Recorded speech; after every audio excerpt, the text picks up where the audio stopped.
Good morning, my dear students. I welcome you to the National University online class. During this pandemic, I feel proud to be the part of this National University online class lecture as a resource person. Please maintain the health rules. Our subject is English. This program is for B Honors first year students. Course code 211101. Name of course English reading skills. Today's lecture number 6. And title of the lecture, Reading Comprehension Passage, Part B, with sample question answers. And here I am Khandokar Moshir Rahman, Assistant Professor, Department of English, Gaibandha, Government College, Gaibandha. So you know by this time we have finished 5th lecture, and I hope you have attended those lectures. And in the last lecture, I tried to show you Reading Comprehension Passage Part A, that is regarding our question paper that you have to sit for the exam. And today's topic is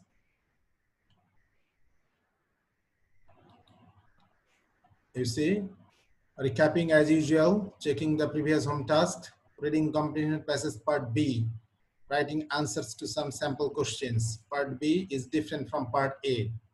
So I will try to show you what type of questions or what type of passages are there for part B and how to write the answers. And also I'll try to discuss about summary and précis, how to write a good summary or what is the difference between summary and précis. That is the topics for today. Before going to today's topic, I would like to ask you about recapping. Can you recall the last class? What we learned in the last class? If you have attended the class, you should remember that we talked about reading comprehension passage, Claude Monet. Can you remember now? Yes, I think you can remember now. The passage was on Claude Monet, French artist, painter.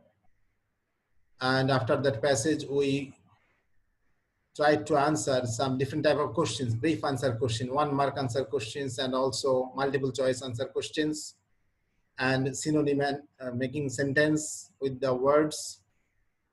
And also we did transformation from the some of the sentence taking from the passage. I think you have been able to recall the class. And did you do the homework? The last homework? What I did, I told you to do after the class. Comprehension passage part A, I told you, you have to read on more articles, stories, and newspapers. And after reading those articles or passages, you should ask questions, you should make some questions yourself, brief answer questions, try to answer those questions. And also you should pick up some of the sentences of different types, simple, complex, compound, and try to change them in the other type. Have you done? Okay, you have done. Some of you have done and some of you did not. So who have done the homework, welcome.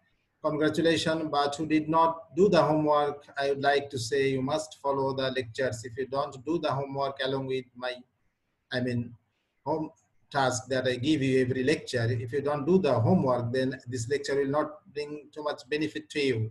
So I think you should follow the lectures and do the homeworks as usual.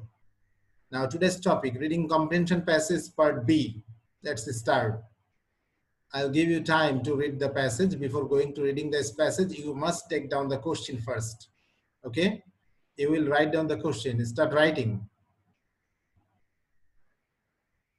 I told you you should be ready with pen and paper for my class. This is language class. It's not actually literature class. English reading skills is mainly language class, so you have to do some work along with me. Just listening to the lecture is not enough. You have to do some work. Learning by doing is more effective. So in part B, you will be given a passage. After the passage, you will be given these questions. And I have mentioned the mark over here. You see, 4 5s are 20. That means out of 8 questions, after reading a passage in part B, out of 8 questions, you have to answer any 5. And each answer will be given 4 marks.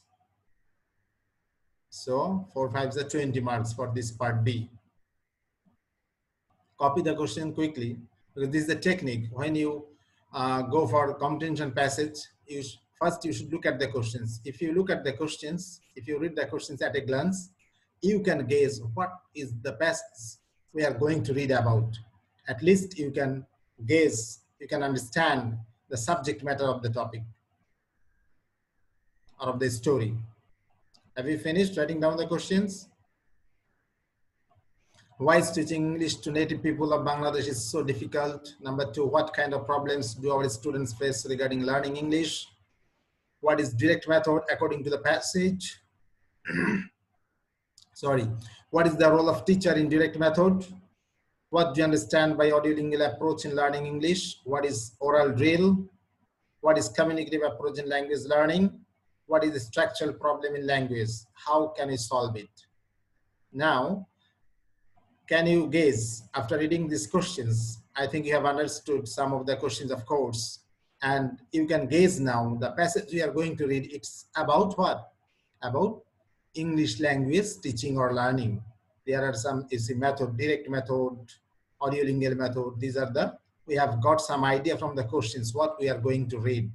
So if you have this idea, with this idea now, you will go for reading the passage, then you must try to pick up the answers for these questions, try to remember some points from the passage. Now start reading the story.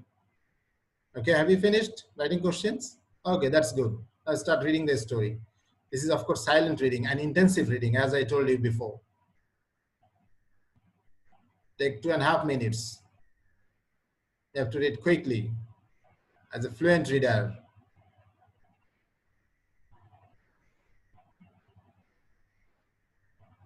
That's the technique of reading skills I told you to develop. First, you have to have fluency. Then you should give importance to the content or meaning.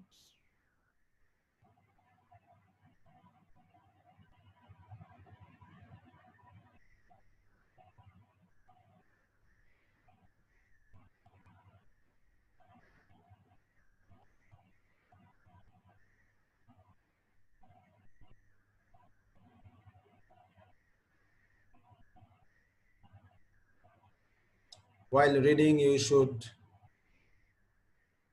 try to pick up the main information. I mean, any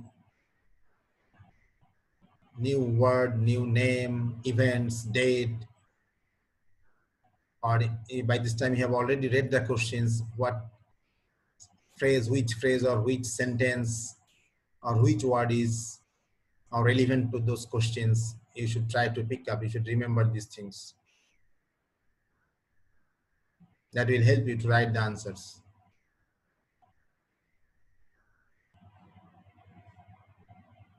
For this slide, another minute to go.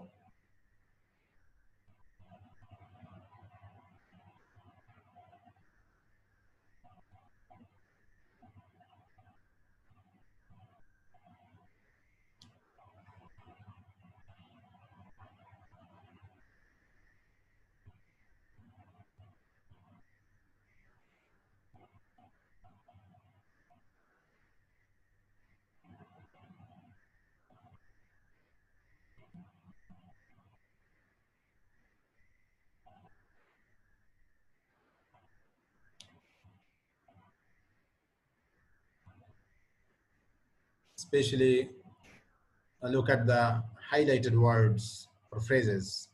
The times for this slide's time is over. Now look at the second part of the story. The story is continuing.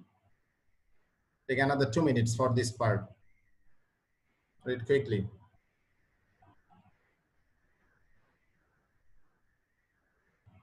Of course, I will read once for you. I told you for pronunciation.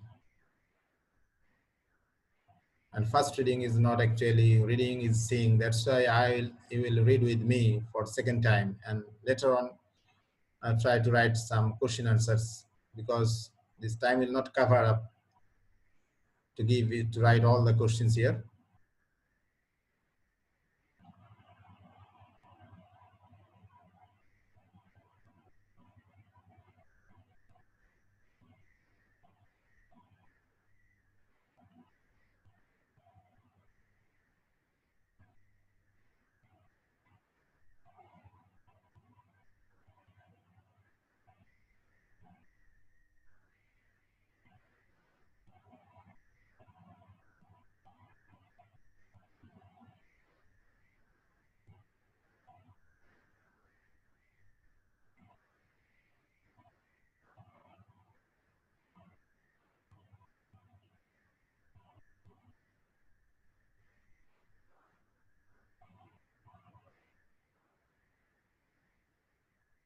Have you done?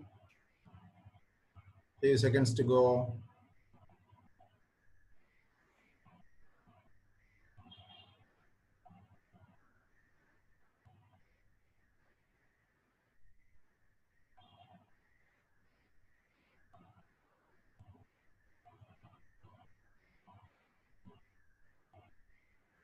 I think you have done. Okay, now let's go for second reading. I am reading for you. Try to understand the story. Teaching English to the native people of Bangladesh is not at all an easy task. Task means work. It's not an easy work. It's a difficult work. Teaching English to the native people of Bangladesh is not at all an easy task. That means it is a difficult task. In school, the traditional grammar translation method is followed, so the pupils only develop their reading and writing skills, but they can't speak or understand English by listening. So what is the problem here? In school, the traditional, conventional, the method that has been going on for a long time, that is the name of the method is grammar translation method, is followed, is practiced, followed means practiced. So the pupils, means students, only develop their reading and writing skills. You know, there are 4 skills of language learning: listening, speaking, reading, and writing. But this grammar translation method develop only reading and writing skills. As a result, students can't speak or understand English by listening. So a direct method which gives stress to listening and speaking has been developed. Now we have got another method here. So a direct method which gives stress to listening and speaking has been developed. So direct method was introduced or has been developed as a reaction to grammar translation method. I think you have got the meaning? Yes. Now, the teacher has to draw pictures, acts to create a situation, and has to show models or real object. In this direct method, the teacher has to draw pictures in the language class, acts to create a situation, and has to show models or real objects sometimes. It is creating a bond between experience and expression. So this indirect method, this is just like creating a bond between experience and expression. So the teacher, from his own experience, he tried to make some expressions, and those are expressions are learned by the learners, students. It is time consuming. So this is actually negative side or weak side of direct method. It is time consuming. It is means direct method is time consuming. It takes time because the teacher has to create a situation of English speaking environment, which is a tiresome task. Of course, you know, creating or making such a situation where this environment would be just like English class, English environment, it's a tiresome, difficult work for a teacher. We also know that every language has a definite structural pattern, and in essential English, there are 282 structures. So that is another problem in language teaching. Actually, each and every language has its own different types of structural pattern. Bangla language, the structure of Bangla language is not same as like the structure of English language. In our English language, essential English, that means everyday English that we practice in our everyday life, there are 282 structures. Following the structure, the teacher gives several examples, then goes for oral drill and invites more examples from the students. So, following the structure, so teacher gives structure to the students and make some examples and give oral drill. That means oral means, you know, oral saline, verbal, that means spoken, drill. Drill means exercise, practice, doing an action, a repetition of an action again and again for better, perfection. So oral drill, students get a structure from the teacher and they orally practice again and again to be perfect or to have command on that structure, and invites more examples from the students. This is the direct method.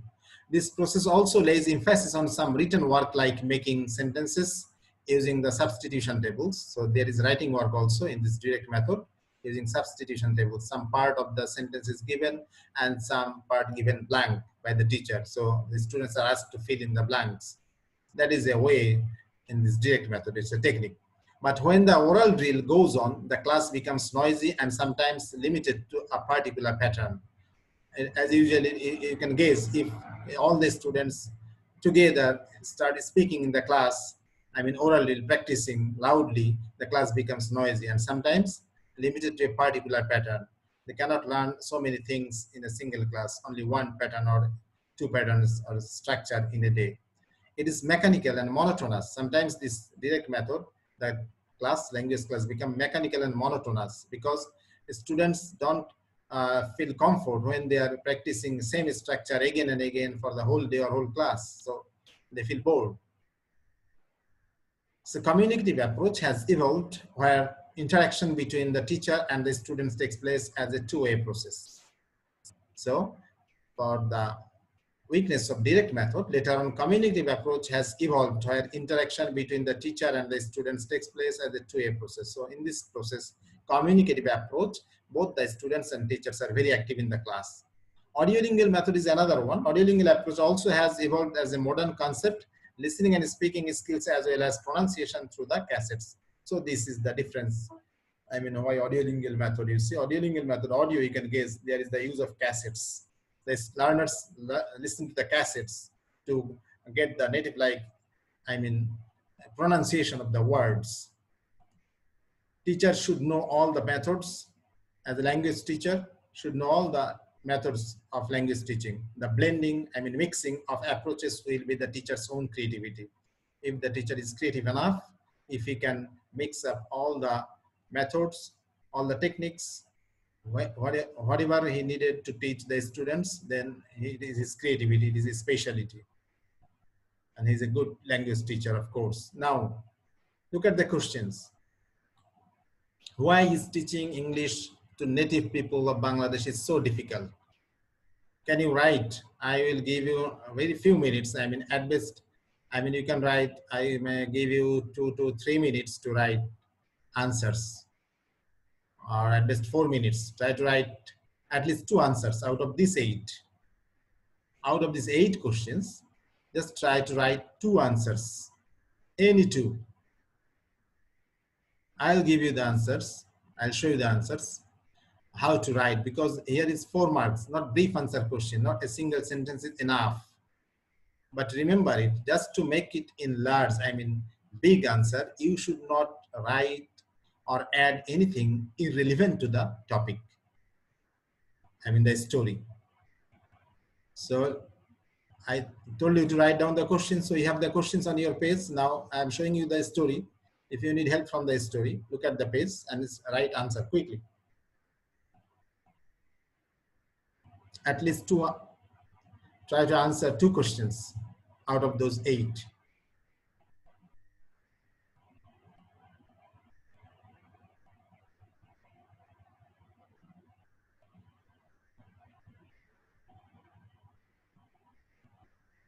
Then you will match your answer with my one and you will see how can you develop, improve your answer for this part B.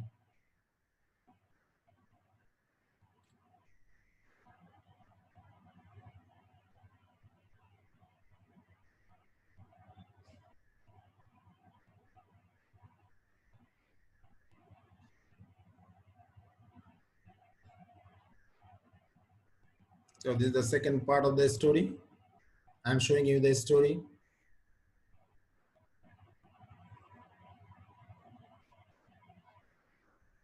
Any 2 questions. Take another minute.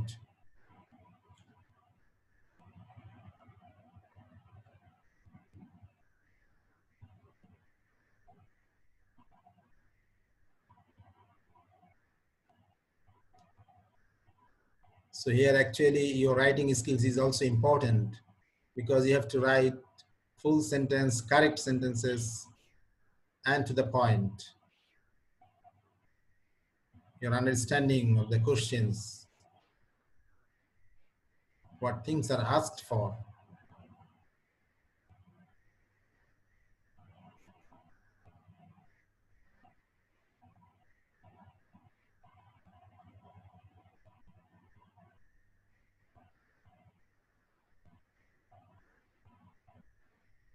Okay. Your time is up. Actually, if I give you time, you can write. I think some of you can write, of course, the answers. But I'd like to show you actually what would be the answer.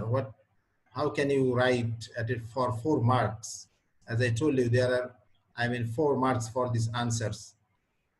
4 marks, and you have to write 5. 4 5s are 20 for this part B in your question paper. So actually today I am trying to show you your sample questions for part B. Now look at the answer for question number 1.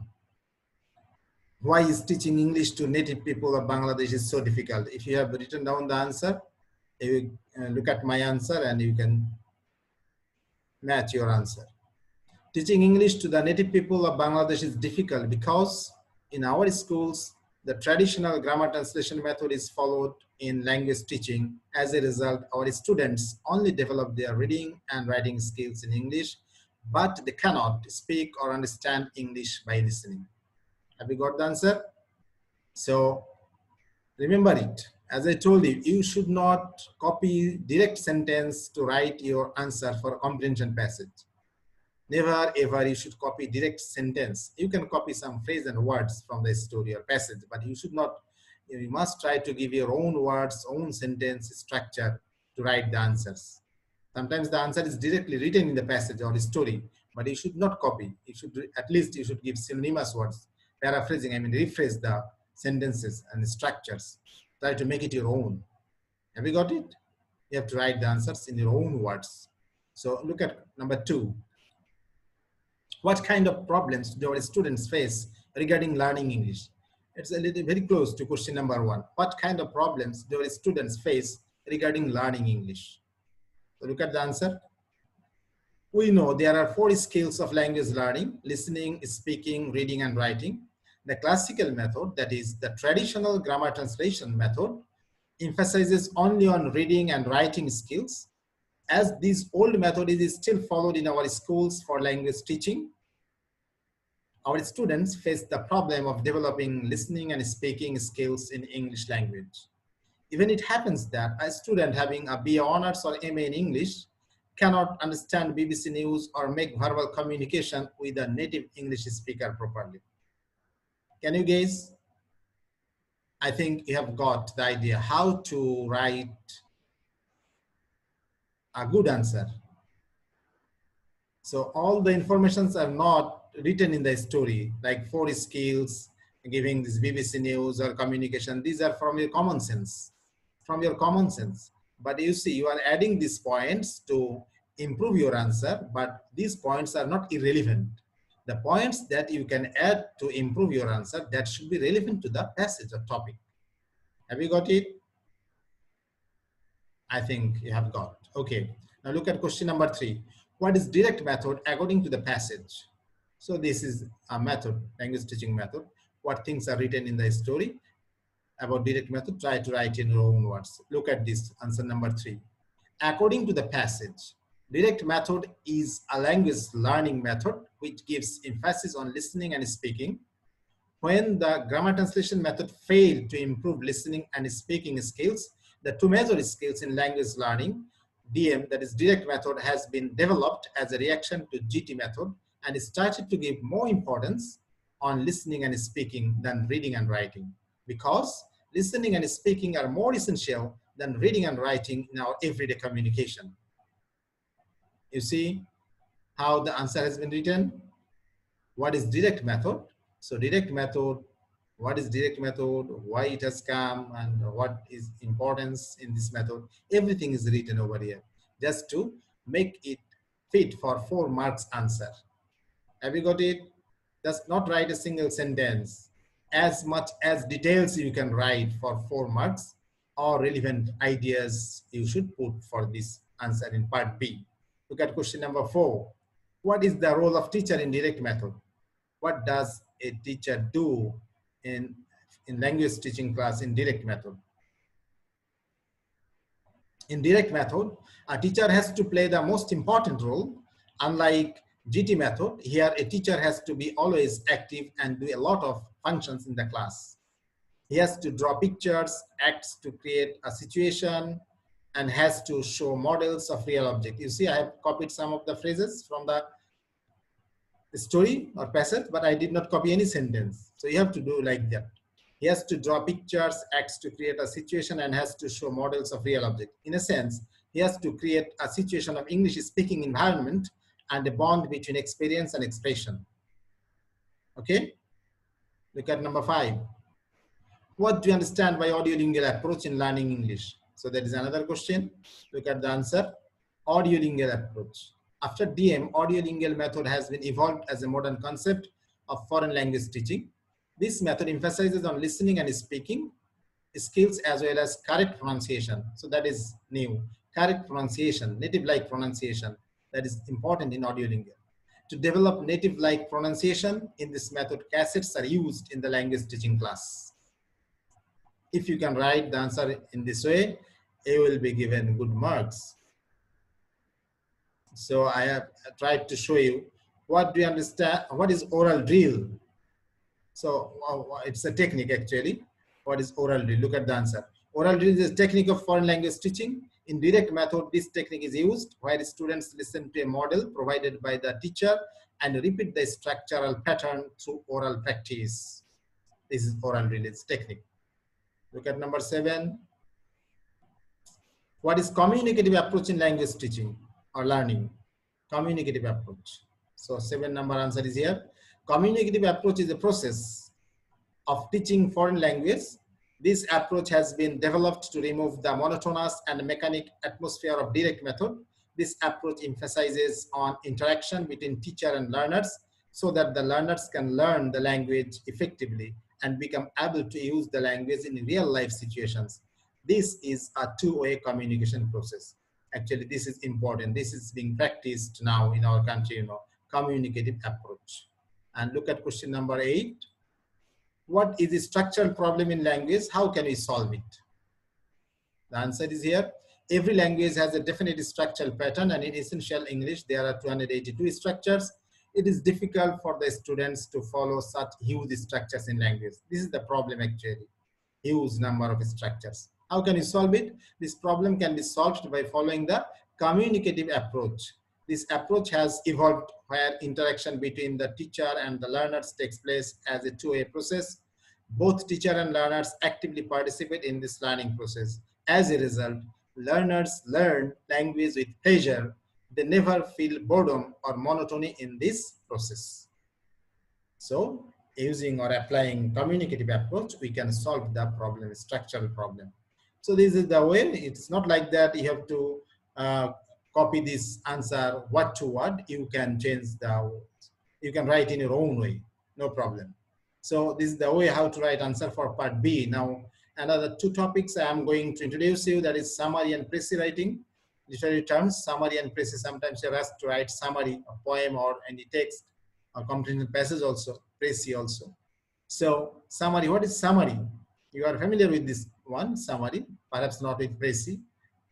A summary is a record in a reader's own words that gives the main points of a piece of writing, such as a newspaper article, the chapter of a book, or even a whole book. A summary omits details and does not include the reader's interpretation of the original. Have you got the point? You have to remember, summary is a record of reader's own words that gives the main points of a story or passage. It may be newspaper article, book, or chapter. Summary omits details, you need to remember. You should not write every details in your summary. Does not include the reader's interpretation of the original. You should not give your own interpretation when you are writing the summary of a story. It's the story in brief actually. Summaries means the story in brief. You should omit the less important things, keeping main important things. That is summary writing. How to write a summary, you see. How you can write a summary. When writing a summary, remember that it should be in the form of a paragraph. Have you got it? Summary should be written in the form of a paragraph. A summary begins with an introductory sentence that states the text's title, author, and main point of the text as you see it. So if you can understand after reading the story, the text, who is the author, what is the title of this story, so you should start writing the summary in the very first sentence, you should mention the text title, author, and the main point. You must mention in the first line what is the story is about. That should be given in the first sentence, introductory sentence of your summary. Let's see some other points to write a summary. A summary is written in your own words that I told you. When you are writing summary, you should give your own words, synonymous words. You should not copy words from the passage or the story. You should try to give synonymous words. A summary contains only the ideas of the original text. Do not insert, do not put in any of your own opinions, interpretations, deductions, or comments into a summary. That means you should not add anything else out from outside of the story or from your own thoughts when you are writing the summary. As it is, but in short, the story is in short. Identify in order the significant subclaims supporting ideas the author uses to defend the main point. So subclaims in supporting ideas. The main idea, to establish the main idea, what supporting ideas the author has been incorporated or written in the story, you should find out some supporting ideas also. In the summary, you should write some supporting ideas. Write a last sentence that wraps up, ends up your summary, often a simple rephrasing of the main point. That means what you mentioned in the first sentence, the main point, that should be rephrased, that should be said in another way in the last sentence. That will be a wrap up or ending of your summary. Have you got it? How to write a summary? Now, what is précis and what is the difference between précis and summary? Try to see. What is précis? And difference between a précis and a summary. Précis writing is an exercise in compression. So this is also writing in short, like summary. But what is the difference? Let us see. A précis is the gist of a passage expressed in as few words as possible. A précis should give all essential points so that anyone reading it will be able to understand the idea expressed in the original passage. Note that précis writing is different from paraphrasing, or paraphrasing is summary writing. Précis writing is different from paraphrasing. The main difference between a précis and a paraphrase or summary is that in a précis, you use the language and structure of the original one. Remember it, this is the point you need to remember. In a précis, when you are writing a précis, you use the language and structure of the original one. The same structure that is given in the story, the original language. You are not writing synonymous. You are not writing your own different types of structures of sentence. Particularly key terms and phrases. Every key terms and phrases you are writing from the story in your précis. In paraphrases and summaries, you must use your own words as much as possible and as few words from the original as possible. Have you got it? Now I think you have got the difference between summary and précis. Summary is in short, the story is in short or brief. Précis is also the story in short and brief. But what is the difference? Here you try to understand. When you are writing a summary, you are paraphrasing it, rephrasing it. You are giving your synonymous words, new words. You are changing the structure of the sentence also. You are giving your own sentence structure, keeping the gist of the story. But when you are writing a précis, you are not changing the sentence structure even. You are not writing synonymous words. You are writing exact words of the story. You are copying the words from the story and you are copying the structure of the sentences of the story. And writing in short means you are keeping only main points, keywords and main points of the story. But you are omitting some of the less important things from the story to make it short. So have you got it? I think by this time you have understood the difference between précis and summary. Sometimes you are asked to write a précis or summary on the given passage in part B. So you should practice on writing summary and précis. Okay, have you got it? So today I tried to show you actually the sample question of part B. Many students can't understand, that's why they lose marks in this part B, because you have to write for 4 marks, but you should, sometimes some students try to enlarge the answer, 4 pages. But this is language, you know, you have to write to the point. You should not write unnecessary things to make it verbose, just to make a long answer for 4 marks. No, not like that. You have to write exact answer to the point. What you can add, that means relevant ideas that goes with the question, or that goes with the passage. Those ideas you can incorporate or write in your answer to make it improved one or rich one. Otherwise, unnecessary things you should not add just to make it a long answer for 4 marks. If you don't have anything to add, just write to the point. If it is short answer, you will be given credit, no problem. But don't think that you have to make it 4 pages in this language. Understanding is most important over here. How much you have understood after reading the passage, that is asked for here in this part B. Okay, so we have also tried to show you the difference between what is summary and what is précis. Both are gist, but summary is written in rephrasing in your own words, own sentences, but précis is written using the words and sentences from the story, but in short, omitting the less important things. And also we have seen here how to write a summary. Some points we have given here. Now it's time to take homework. It's your home task. Keep on reading more and more English stories, articles, or reading comprehension passages. Make some questions after you're reading the text and try to answer those questions yourself. Practice on writing summary, précis, or theme. I have written here. Theme I have not included today. Inshallah, next class we will try to learn how to write theme. Okay, so you will practice writing summary and précis after this class on the stories or passages that you have read, and try to share your answers with your friends. That's important, you know. You should try to share your answer with your friends. That will develop your reading skills. So I hope you have understood. You have got some idea about your question paper part B and also how to write summary and précis. So thank you for attending the class. Try to follow the lecture and do the homework. If you do the homework, really, this class will benefit you, otherwise not. So I hope you will follow the lecture and do the homeworks, and you will, of course, attend the remaining classes. Thank you for attending the class. Stay home, stay safe, pray for all. Have a nice time. Bye-bye. I hope to see you next class, inshallah.